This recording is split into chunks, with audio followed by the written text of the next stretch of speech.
Šī nedēļa tiešām basketbola zīmē pagājusi. Otrdien Edgars Šneps, trešdien Anita Jēkabsone Žogota, bet tagad kāds jaunāks basketbolists, tas no ASV atbrauc nesen Ričmonds Vilde, kā jau pieminēja Dāvis Valdnieks. Daudz Latvijas basketbolistu, neteiktu, ka daudz izvēlas braukt uz ASV, iegūt izglītību un paralēli spēlēt arī basketbolu. Viens no tādiem noteikti ir arī Ričmonds. Labrīt, Ričmonds. Labrīt. Noteikti tu varētu būt viens no lielākajiem cilvēkiem manā karjerā šajā studijā. 211 cm, 116 kg. Saki, cik tev tagad ir pulkstens? Tu nesen esi atgriezies no ASV un noteikti jau tur pēc savu laiku vēl dzīvo, vai ne? Man tagad kaut kur 12 naktī dažiem, sākās. Kā ir ar to miegu, ar to pārslēgšanos? Tā ir tā, ka pirmās dienas, zināt, normāli gulēt, piecēl sāka, tad ir vieglāk, bet ja pirmās dienas ir nogulīts vieniem diviem dienā, tad pēc tam visu nedēļu nevar, zināt. Klausies, gribēju apsveikt tev vārtdienā. Tu jau neesi aizmirsis, ka ir tādas vārtdienas. Nē, es atzīmēju vārtdienas noteikti, jā. Tur Amerikā, zināt, tur kādam pasaka vārdiem, kas tas tāds ir. Es izskolojos amerikāņus, kur tā Latvija atrodas. Daudz tev joprojām prasa, vai tomēr tagad jau zini? Nē, es zinu jau tagad, daudz, kas tur ir, tie jau zinu. Kā tu izvēlējies to ceļu uz Ameriku? Es jau kopš bērnības gribēju spēlēt NCAA basketbolu un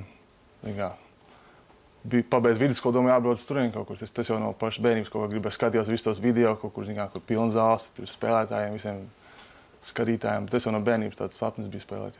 Nu jā, bērnību, tu jau pieskāries bērnībā. Es domāju, mēs aplūkosim vienu video materiālu, ko tu iespējams varbūt arī neesi redzējis, bet es tiešām netīšām atradu jaunatnes basketbola līgu, un šeit tu redzi, tūlīt metīs sodu, uztaisīja pret Ričmondu Vildi, un redz, kāds mazs puika tu biji, un redz, kāds liels vīrs tagad esi izaudzis. Kā tu atceries šos jaunatnes līgas laikus?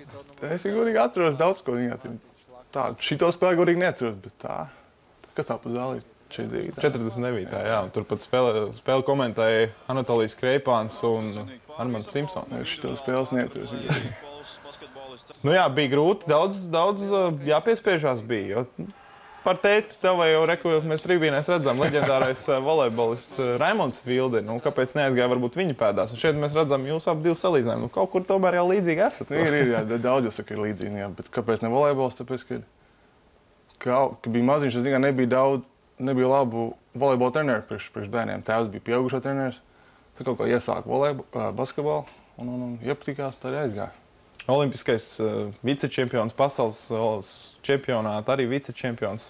Tituli viņam ir un tiešām ļoti daudz izdarījis Latvijas volejbola labā. Nekādu nemēģināja tev pierunāt. Klausies, pasties, kas man ir bagāžā. Nē, bija kaut vairāk, kad es biju vidusskolas sākumā, pienāca viens volejbola treneris klāt. Skolā. Tur baigi garais, tur varbūt pamēram volejbolu spēlēt. Tur aizgāju uz treniņu, uzspēlēju volejbolu, pēc tam uzzināju, kāds man uzvārds.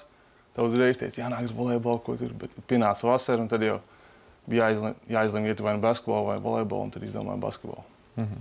Palūkosim arī kadrus no NCAA. Tu aizbrauc uz ASV, sāki spēlēt tur, bet, godīgi pateikt tā, lasot tavus biogrāfiju, nav tik viegli tev nemaz gājis. Dēļ tiem NCAA noteikumiem tu pirmo sezonu tev nācās vērot no malas. Tad nomainījās komandā treneri, kurš tev arī vienkārši varbūt neatrada vietu. Kā tu to visu pārdzīvoji? Esot arī salīdzinoši jauns, aizbraucot tur kā zaļš gurķītis, kā saka, neko nezinot, un cik daudz tu veltīji laiku mācībām varbūt, un ka tev nesanāca spēlēt basketbolu. Mācības tur nav tik, nezinu, tur dari to, kas jādara, tur nav tik grūti, bet par to komandu, par to treneru nomaiņu tur. Bija tā, ka atnāca jaunais treneris, viņiem jāieliek vēl kaut kādi 4-5 jauni spēlētāji, tie, kas nāk ar viņu līdzi. Tad viņiem bija jāatrod vieta un visi tos, kas ir no citām valstīm, izdzen ārā, un tad tie, kas bija no Teksas, tos paturēja. Tā arī tur beigās sanāca, bet tas es nepārdzīvoju vispār tur. Par to gadu es trenējos pie futbola, komanda piedāvā futbols tur stipendiju. Bet pēc tam pārcēlos uz Hjūstonu, tur kā viss kārtībā. Hjūstonas Baptistu universitāte. Ko tas nozīmē? Vai tiešām tu esi baptists? Nē, tā ir pilnīgi parasta skola. Tas nosaukums tāds, bet tā ir pilnīgi parasta skola. Tā kā viss pārējais tikai tāda mazāk privāta skola, bet tur nav nekāda baptisti, tur beigās klases vai kaut kas tāds. Tev ir jau maģistrs arī kā par tā? Vēl nav. Drīz pabeigšu, tā kā būs. Vasaras beigās būs. Pastāst par bakalaura grādu, ko tu ieguvi, un pagaidāmo maģistra grādu arī kādā jomā? Bakalaura ieguvu sporta menedžmenta jomā, un tagad mācos maģistri starptautiskajā biznesā. Izbaudīja arī kārtīgu studentu dzīvi. Jā, kā mums filmās rāda. Jā, tur viss iekļauts. Jā, noteikti.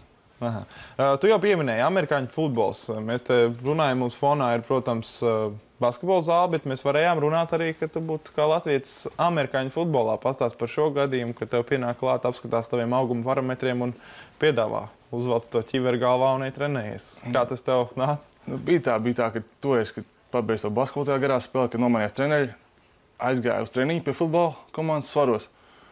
Un pēc 3 treniņiem treneris pienāk klāt, saka, aizējām uz pusdienām paēst, ko tu tāds, labi, aizējām. Aizējām, tad viņš man piedāvāja, viņš tāds, es kādreiz apsēžu domu spēlēt futbolu. Es tāds, nē, bet tu var padomāt par to, tu visu to gadu notrenējies pie futbola, viņam baigi patīk, ka tu ātris tas un spēcīgs priekš man augumu un ko tur.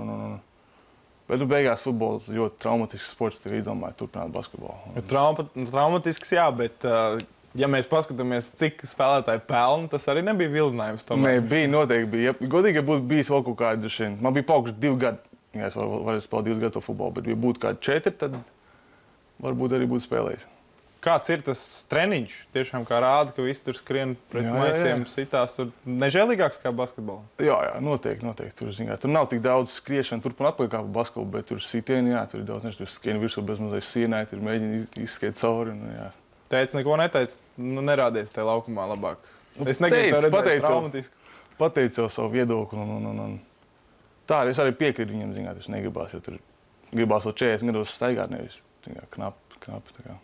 Bet, ja mēs par noteikumiem un par to spēles, tur nav jādriblē, tur nav jāmet grozā, tur tie vārti ir lielāki. Jā, vieglāks tas amerikāņu futbols? Daudz vieglāks ir. Viņš ir daudz fiziskāks, bet viņš ir daudz vieglāks. Pat treneris mūsējais teica Svarzās, viņš saka, basketbolā ļoti jāmāk driblēt, jāmāk mēs, jāmāk tās.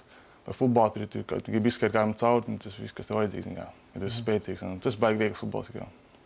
Tu esi arī minējis intervijās, ka vienā brīdī sāk tā kārtīgi uz svariem staigāt, vai arī, kad tu aizbrauc uz Ameriku, tev treneri pateica, tā mēs tev tagad uzliksim masu virsū, tu tikai trenējies kārtīgi, vai tā ir tava iniciatīva? Basketbolā tā nebija. Basketbolā tur tie svari treniņi bija tā, ka tur reiz, 4-5 nedēļā, bet nebija tā baigi grūtie, bet pēc tam, kad bija futbola tas gads, tur bija 6 nedēļā, tur bija pat 2,5-3 stundām dienā.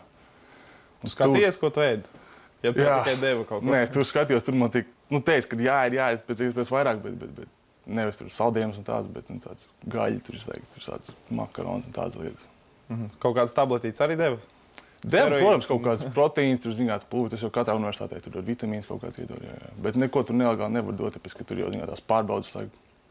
Saki, vai metieni nedaudz nepazaudēja, jo daudz jau runāja, jo tu vairāk uzdzen svaru, jo tu vairāk attālinies no savu metienu. Vai tev netraucēja arī tieši basketbolam tas, ka tu esi uzaudzējis māsu?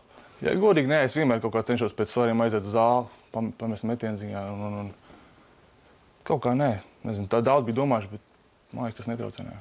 Kas ar tevi notiek nākotnē? Tu tagad pabeidz NCAA un kas ir tava vīzija pēc šī studentu basketbola? Vai tu tēmē uz visu sapni NBA, vai to jau esi nolicis maliņā un tu domā par Eiropu? Maliņā vēl neesmu nolicis, tur jau vienmēr tur tādu variantu kaut kādu paspīt, kaut kādu aģentu no NBA, tur kaut ko pasaka, parunāt tur. Bet pagaidām es tā domāju, ka Eiropā spēlēšu ziņā.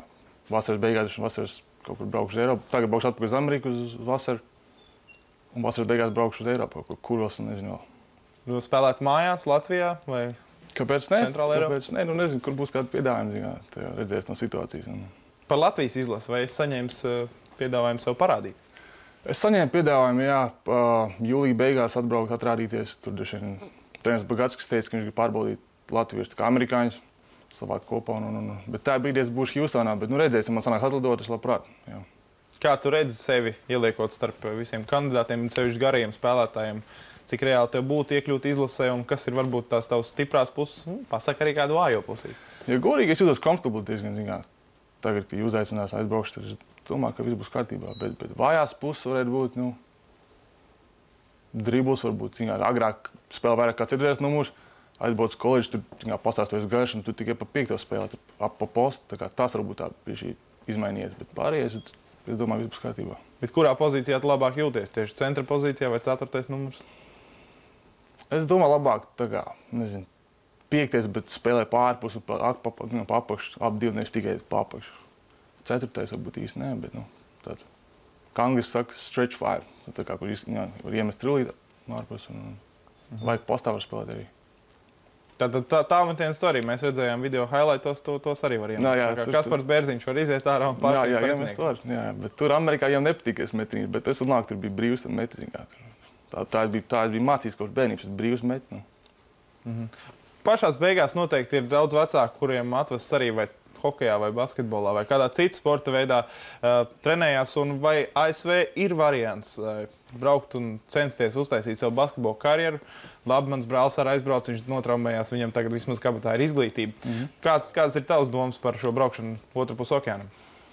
Es domāju, noteikti, ja ir iespēja, jābrauc, bet es ieteiktu pirms braukt noteikti izpētīt kādī komandas, kur tu brauc, kāds treneris, kāds spēles stils. Ja pirmajā gadā es aizbraucu uz to Dallas, un tur tas spēles stils pilnīgi izmainījās. Es aizbraucu, pastījos tos treniņus, kā bija kārtībā. Pēc tam parakstīju viņiem, tad tur tas spēles stils pavisam izmainījās. Tur ir pilnīgi mistika bija, bet es iesaku braukt Ameriku noteikti. Izglītība par velti, kaut kāda stipendija arī samaksāja. Mūsu kolēģis noteikti ļoti interesējas par vēl vienu jautājumu, kas ir ļoti svarīgs. Kur tās sievietes skaistākas? ASV vai Latvijā? Kā tad tur ir? Kā jau pasaka, nezinu, abās. ASV jau liela valsts. Liela izvēle. Liela izvēle tieši tā. Bet Latvijā arī, protams. Tas nezinu, tāds jautājums. Bet draudzene tā no Amerikas, ne? Jā. Precēsies? Vai nezinu? Redzēs, jā. Tas tāds vēl noslēpums pagājā.